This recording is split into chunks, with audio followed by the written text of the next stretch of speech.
Mo'minning aqli Robbisini tanishlikka yetayladi, demak bu katta narsa bo'ldi.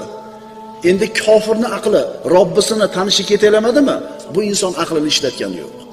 Chunki birodarlar, 10 ta diplomi bo'lsin, har qancha uchun stipendiyasi bo'lsin, agar bu inson Allohni tanimagan bo'lsa, bu odam johil deyiladi. Chunki bu aqlning birinchi ishi Allohni tanitish edi egasiga. Qildimi shuni? Qilmadi, demak bu odam johil bo'ladi. Ilm bu birodarlar ulug' martaba, ulug' daraja, ulug' maqom. Mana shu odamlarning orasida eng kuchli kim hisoblanadi? Ilmli odam hisoblanadi. Yer yuzidagi eng kuchli maxluq kim? Inson. Nimasi bilan kuchli u? Bilagidagi kuchi bilan kuchlimi? Yo'q. Chunki hayvonlarda shunday turlari bor, inson hech qachon kuchi yetmaydi unga. Ammo nimasi bilan inson ulardan kuchli bo'lib turibdi? Mana shu aqli bilan, mana shu ilmi bilan. Ilmiy kashfiyotlar qilinadi olimlar tomonidan. Mana shu kashfiyotlar insonga g'ayri oddiy kuchlarni beryapti. Birodarlar, yuzlagan tonna narsani ko'taradigan quvvatimiz bor, bilasizlarmi? Bilagimizni quvvati bilan ko'taryapmizmi uni? Aqlimizni quvvati bilan ko'taryapmiz. Qon tomiriga ishlanganini kirgizib, yuragining ichiga borib turib davolab chiqyapti hali ishlangan. Bilagida quvvati bilan davolayapmizmi bir-birimizni? Yo'q, aqlimizning quvvati bilan. Demak, odamlarning orasida eng kuchli odam kim ekan? Olimlar ekan. Olimlar. Alloh taolo odam bolasiga dunyoda bir nasiba bergan, ulush bergan. Masalan, bir odamni faloncha puli bor, falonchidan falonchi boyligi kattaroq. Shunga o'xshagan so'zlarni eshitib qolamiz. Boylik ham nasiba ulush. Kuch-quvvat ham nasiba ulush. Masalan, falon davlat faloncha maydonga hukmronlik qiladi deymiz. Yoki falon davlatning faloncha quroli bor deb aytamiz. Falonchini puli moncha, falonchini kuchi moncha deb aytamiz. Biz odamlar birimizni ikkinchimizdan qadrimiz balandligini yoki pastligini o'lchaydigan o'zimizni tuzib olgan o'lchovlarimiz bor. Qaytarib aytaman. Odamlarning o'rtasida birini ikkinchisidan qadrini past yoki balandligini o'lchaydigan o'zlari tuzib olgan o'lchovlari bor. Bir odamni ikkinchi odamdan past balandligi nima bilan o'lchaymiz? Sananglar. To'g'ri, pul. Kuch-quvvat. Mansab. Nasl-nasab. Bu siz bilan biz odamlar birimiz ikkinchimizga baho berayotgandagi o'lchovlar. Pul, mansab, quvvat, nasl-nasab. Ammo bilasizlarmi?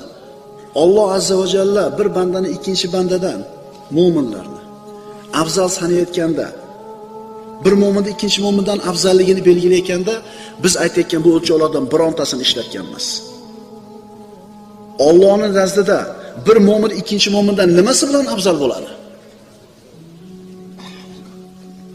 Alloh taolo ilmni aytdi. O'zi taqvo ham kimda bo'ladi, birodarlar? Ilmli odamda bo'ladi. Allohni tanigan odam ilmli deyiladi. Allohni tanimagan odam qayoqdan taqvoli bo'lsin? Astagfiru billah. Amman huwa qanitun ana al-layli sajidan wa qa'ima yahdharu al-akhirata wa yarju rahmat rabbih. Qul hal yastawi alladhina ya'lamuna wal ladhina la ya'lamun innama yatadhakkaru ulul albab. Yoki kechalari sajda qilgan va qiyomat tik turgan holda toat ibodat qiluvchi, oxiratdan qo'rqadigan va Parvardigorining rahmat marhamatidan umid qiladigan kishi bilan kufr isyonga g'arq bo'lgan kimsa barobar bo'lurmi? Ayting, biladigan zotlar bilan bilmaydigan kimsalar barobar bo'lurmi? Dar haqiqat faqat aql egalariga pand nasihat olurlar. Iymon berilganlarning ichida Alloh taolo kimni maqtayapti? Ilm berilganlar. Bilganlar bilan bilmaganlar teng bo'ladimi deyapti. Biz musulmonlar, musulmon sifatida uchovimiz iymoni, iymonlimiz biz ham iymon, ilmi, taqvosi. Ilmli ro'parasidagi odam sizdan, demak uni darajasi baland. Chunki Alloh taolo bilgan zotlar bilan bilmagan kimsalar teng bo'ladimi deyapti. Teng bo'lmaydi. O'qib nima olarding? Bor, undan ko'ra mana ish qil degan gaplar bo'lar edi. O'qsin. Alloh xohlamadi. Nimani xohlamadi? Mol va davlat odamlarning qadr-qiymatini belgilovchi o'lchov bo'lishini xohlamadi. Qaytaramiz. Mol va davlat bir odamning ikkinchi odamdan afzalligini belgilaydigan o'lchov bo'lishini Robbimiz xohlamadi.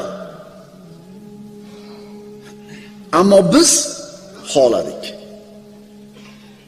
Badavlatroq, davlatmandroq odam oldida sal boshqacharoq tutadi. Qo'lida puli yo'q odamlar. Endi shu qo'lida puli yo'q odam o'zidan ham puli yo'q odam oldi yana boshqa tutadi o'zini. Avvalgi darslarimizda aytdik, hukumalar aytadi. Diqqat qilinglar.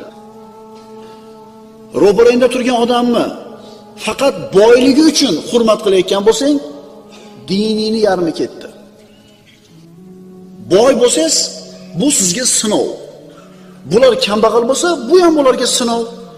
Sizning yelkangizga og'irroq sinov qo'yildi. Bulardan ko'ra. Shu davlatini Alloh rozi bo'lgan yo'lda sarflayotgan bo'lsa, nur ustiga nur. Hurmat qilamiz bunaqa boyni. Dunyosi qo'lida ekan deb aytamiz. Mo'minda aqli Robbisini tanish